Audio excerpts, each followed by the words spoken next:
Macho Yeuma. Probablemente Macho Yeuma. Es la presunción.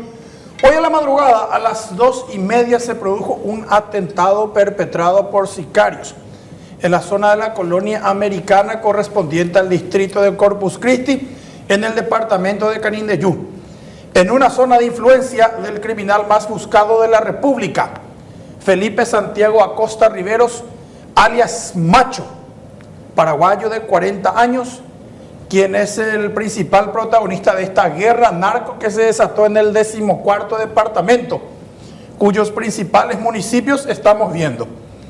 La víctima del atentado fue él se hace llamar indígena, dice ser indígena, pero los pobladores de la zona refieren que en realidad es un paraguayo, entre comillas. Digo así porque la mayoría de los nativos dicen ser indígena es paraguayo. O sea, es la manera que los propios indígenas se diferencian de los demás pobladores de sus regiones. El atentado contra este indígena se produjo a 10 kilómetros del centro de Corpus Christi, que a su vez es el municipio paraguayo fronterizo con Setequedas, Brasil. El atentado a solamente 4.000 metros de la pista de aterrizaje clandestina, la primera que había activado Macho en esa región del país y que ya había sido denunciada y desmantelada previamente. En un camino en medio de una plantación de maíz a 4.000 metros de esta pista clandestina de 600 metros de longitud, que por su parte funciona en medio de dos frondosos montes. Esta pista había sido desmantelada ya luego de una denuncia que hicieron los estancieros de la zona. ¿Quién es la víctima del ataque? La víctima del atentado. Eudilio Benítez López. Ahí vemos su ficha policial, nacido el 15 de noviembre de 1978, es decir, tiene 45 años de edad. Él registra 3 órdenes de captura: invasión de inmueble ajeno 2022, invasión de inmueble ajeno 2023, delitos contra el medio ambiente 2023, son las órdenes de captura pendientes, y registra otro antecedente por robo agravado en el año 2000, de acuerdo con el sistema informático de la Policía Nacional. Policías de la comisaría de Corpus Christi hoy a las 2:30 de la mañana recibieron un llamado de Eudilio, quien desesperado llamó a avisar que habían atentado contra su vida. Este poblador vive en una comunidad indígena, comunidad Iapó, que queda ahí cerquita. Él manejaba una camionetita Fiat Estrada roja, entre paréntesis, Mau, irregular, ilegal, probablemente robada en Brasil. 2:30 de la mañana ocurrió la camionetita y en medio de un camino rural, en medio de la nada, supuestamente se posicionó al lado de él una motocicleta con 2 hombres que intentaron dispararle. Entonces Eudilio frenó repentinamente, le pasaron los motoqueiros, o allí tenía escopeta, le dejaba un bocapú, ese ¡boom! En lo que Eudilio, Eudilio puso en reversa por un hueví, y el escopetero le disparó una y otra vez. Luego también se bajó el que manejaba la moto, pistola 9 milímetros para ver. Oye, Eudilio Osvaldo, indígena supuestamente. ¿Qué hizo? Había sido también, tenía una pistola. ¿También? Por algo más oído allá. Entonces nos la invocaba, paraba la vez por ahí. En el lugar no se encontraron rastros de sangre. Es decir, probablemente ya un paso por ahí la Eudilio, pero tuvo que dejar abandonado su vehículo y cubriendo su huida con disparos entró a un maizal. Hoy que te abatitivo su hija. Ha disparado, güey, un bocapullo y ha disparado. Desde el maizal él le llamó a la policía. Los agentes de Corpus Christi llegaron, le llamaron de vuelta al número de teléfono, les atendió, pero él no estaba ahí.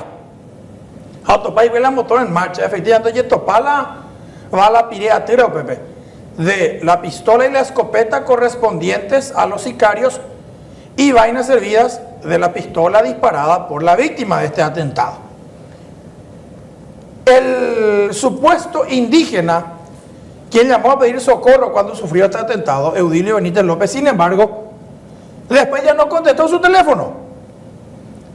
Ese fulano, ese vehículo, Jaina Curicherogabe, hoy coche GPA. Pero después ya no atendió el celular. De hecho, hasta ahora se encuentra prófugo. Es más, aunque él es víctima de este atentado, sea cual sea el móvil del hecho, él debe ser detenido una vez localizado, porque 3 órdenes de captura tiene. Este ataque se produjo en la misma zona donde se cree permanece refugiado en comunidades indígenas el que es el criminal más buscado del país, Felipe Santiago Acosta Riveros, alias Macho. De hecho, esa pista de aterrizaje clandestina que veíamos en nuestro mapa interactivo y que queda a 4.000 metros del lugar del atentado, ya había sido identificada por estancieros de la zona que denunciaron que grupos armados estaban invadiendo sus propiedades. ABC del 11 de septiembre del 2022 detectan pista clandestina en Corpus. Las firmas agropecuarias Laguna S.A., Principado Agropecuaria S.A.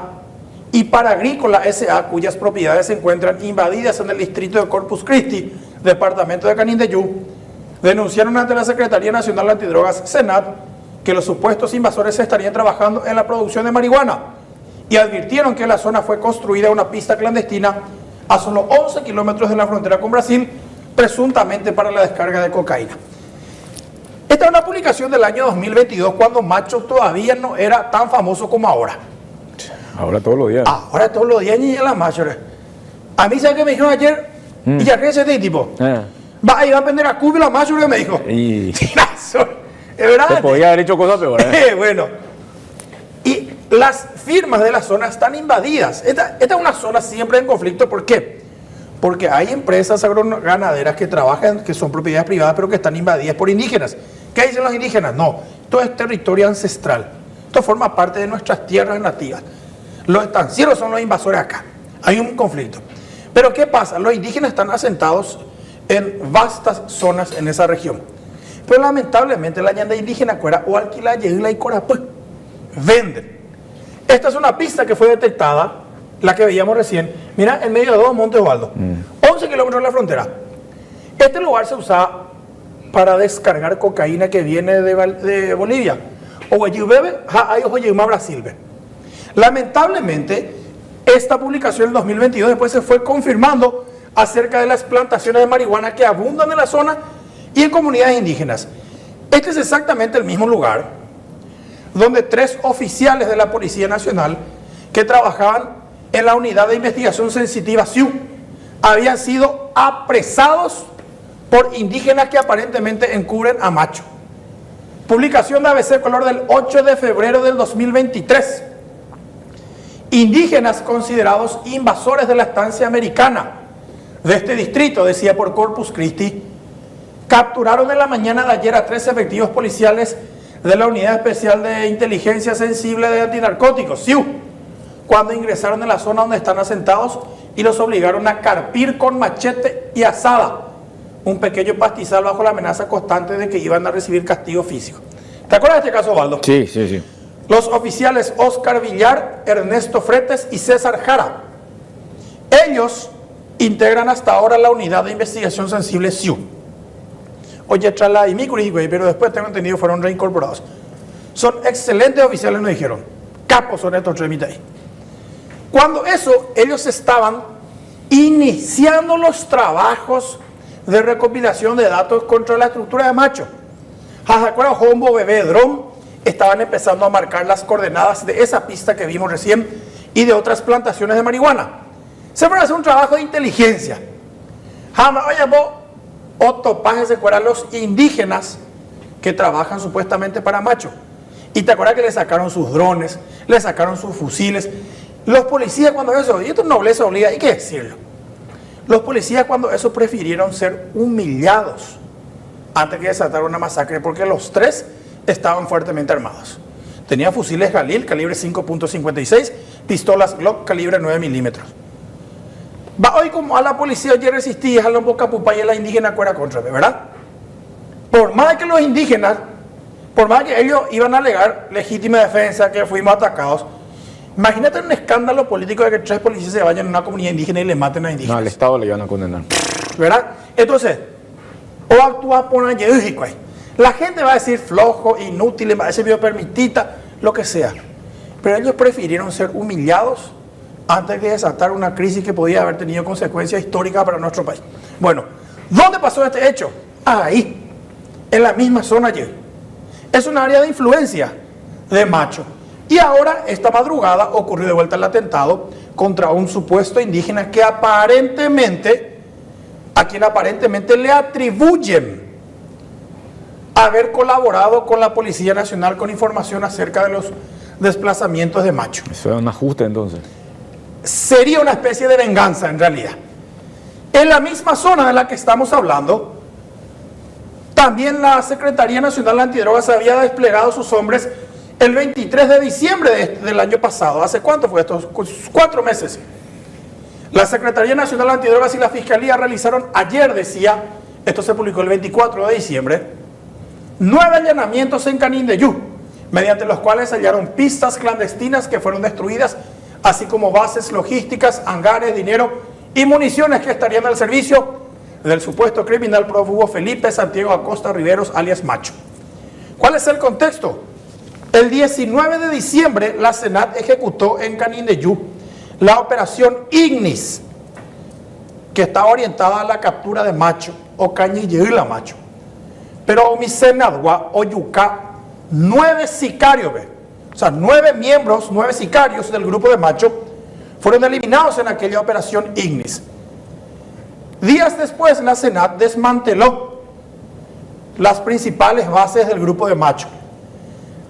A la pista clandestina, oye, destruida como Osvaldo, en la misma zona donde ahora de vuelta ocurrió este atentado en horas de la madrugada, que pasa a ser el evento número 13 desde que se agudizó esta guerra narco en Canindeyú, emprendida principalmente por Macho contra los organismos de seguridad y contra los grupos que también pretenden operar en la región. No sé si tenemos la placa con todos los casos breves que sucedieron a partir de septiembre del año pasado, cuando Macho desafió literalmente a los organismos de seguridad. El 3 de septiembre del año 2023, Felipe Santiago Acosta Riveros, alias Macho, junto con otros 50 sicarios, atacaron a 6 policías en la colonia Brito Escueda y Huipitá.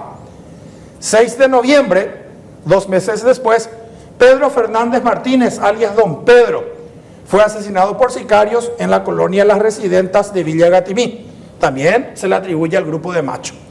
Los siguientes eventos: 22 de noviembre, Macho junto con otros 15 sicarios atacaron a 5 policías en la compañía Potrero del Carmen de Independencia, en Guairá. 15 de diciembre, Ignacio Medina Brites, alias Nachito, fue asesinado por sicarios en la colonia Tendal de Villa Gatimí. Esto de vuelta a Canindeyú. 19 de diciembre, la SENAT eliminó a 9 sicarios de Macho en la operación Ignis en la colonia Gasorí de Saltos del Guairá. 22 de febrero de este año, Cristino Díaz Méndez, alias Cristi, fue asesinado por Macho y sus sicarios en la colonia Brita Escuede y Huipitá. 9 de marzo de este año, Jorge Miguel González Franco, alias Coolo, fue asesinado por sicarios en el barrio Loma Clavel de Villa Gatimí. 12 de marzo de este año, Gregorio Gómez Noguera, alias Chingolo, fue asesinado por sicarios en el barrio Virgen del Carmen de Villa Gatimí. El barrio no ha cambiado, Osvaldo. Y fíjate que hubo una diferencia del 15 al 23, 8 días para el siguiente evento. Brígido Vergara Alfonso, alias Brígido Pocú, fue asesinado por sicarios en la colonia Brita Escueda de Huipitá, casi en el mismo lugar donde atacaron a Macho.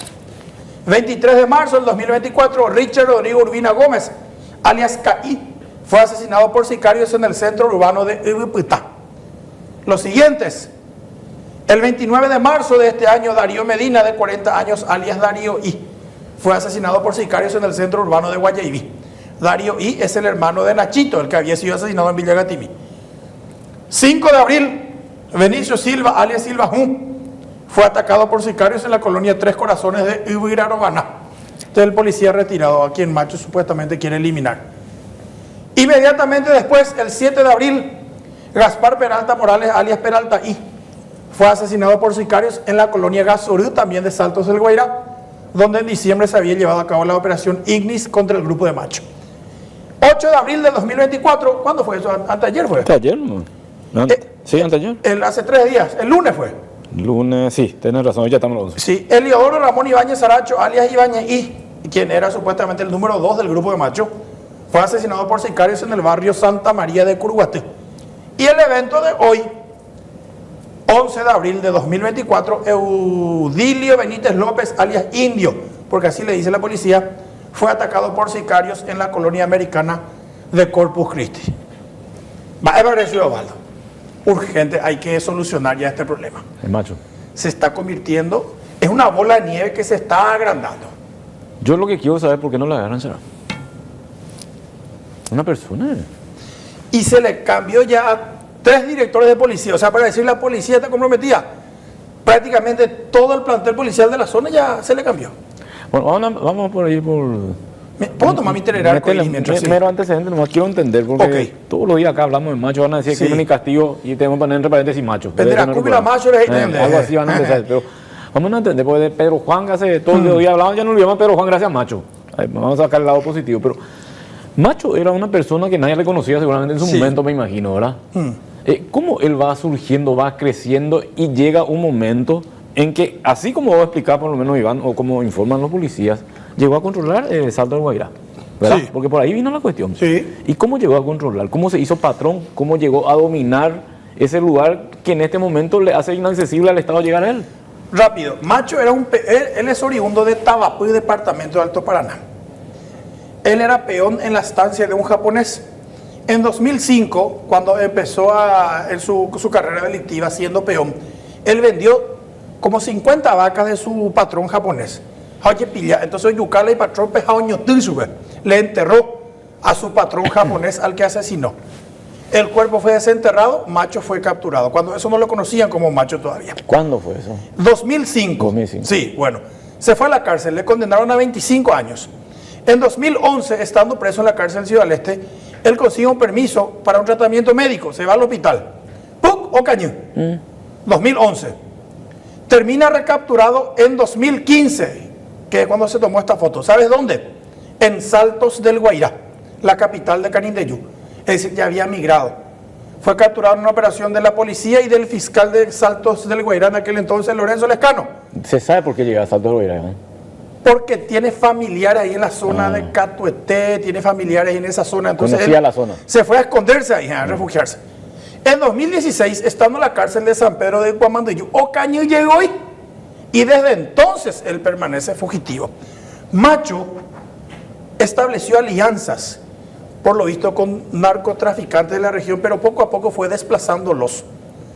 Él empezó a plantar marihuana y empezó a establecer una alianza estratégica con los indígenas. Vea, Jae Joye instaló la zona de colonia americana en este lugar donde ocurrió el atentado de ahora. Ahí se instaló. Ese lugar es impenetrable. ¿Por qué? Porque ahora, mucho más, una camioneta extraña se va, entra y los indígenas ya te salen de rodear. Entonces, políticamente, va a ser un quilombo si es que la policía entra con todo ahí. ¿Qué pasa si entra detrás de Macho de manera decidida y salen los indígenas y toma, no tengan de huir 3 indígenas? Se va a armar un zarambí. ¿Te acuerdas que estábamos hablando la vez pasada, hace un mes aproximadamente, de cuando la policía sostuvo un enfrentamiento contra indígenas que intentaron quemar maquinaria agrícola? Se de Macho también. Ese era Macho, el grupo de Macho que le estimula. Bueno, ¿y qué pasó cuando esos los indígenas? Le colocaron a niños. Sí, de barricada. ¿Te acordás que vimos los videos? Pero aún así, Iván, en algún momento el Estado le dio un acceso. Sí, porque para no llegar a hacer lo que fue. Ahora, no debemos desconocer. No imagino el 100%, hemos dicho el 90% de la policía de Canindeyú ha agarrado plata de Macho. Para que tú ya desconoces ahí. Por eso los constantes cambios. ¿Te acordás que yo te dije? Hay un comisario general de la policía que todavía no pasó a retiro, que fue grabado por la Policía Federal hablando con Macho. ¿Qué hizo la Policía Federal? Le dijo a la Senat, tenemos ni estos audios. ¿Quién vio este? Ese es el director de policía de Canindeyú, comisario general de la República del Paraguay. ¿Qué dijo la federal? No, ¿saben qué? A nosotros no nos interesa lo que el Shefi, el comisario general, haga con Macho. Es el problema de ellos. A nosotros lo que nos interesa es que Macho ahora ya no solamente planta marihuana, ya habilitó pistas y viene la cocaína de Bolivia, bajan la pista de Macho y después viene otra vez acá a Brasil, dijeron los federales. Entonces, ahora ayuda a mí, upea la Yeyocojama. Después el problema es que, ¿sabe qué va a pasar? Le calculo yo. Llega a caer Macho preso o abatido. Y ahí falta con que se le estimule nomás a los brasileños para que envíen toda la prueba que hay contra los policías paraguayos. Porque hay por lo menos 5 policías de alto rango que fueron grabados hablando con Macho. Ahí entonces entiendo. Esta es una segunda fase que va a ocurrir seguramente después. No, pero Por eso que ahora todos se concentran en él. Yo Por eso quería que saber cómo el tipo andaba tan impune. Y está bien, si estaba trabajando con policía, está claro de que se le dio cobertura a él para llegar a eso. ¿Cómo se llama? Se armó ya. ¿Te acordás que él se movía en esos videos que él se mueve en caravana de 5 o 7 vehículos? Sí. Se paseaba por Salto del Guairá. Sí. Nadie le decía nada. ¿Por qué? Porque de su oficial Osvaldo Cáceres, se bajaba luego a John de Bupaité Mandeje. Y detrás de él 5 vehículos y se bajan 5 sicarios de cada vehículo. Yo la macho, yo ya apaga pama a ver.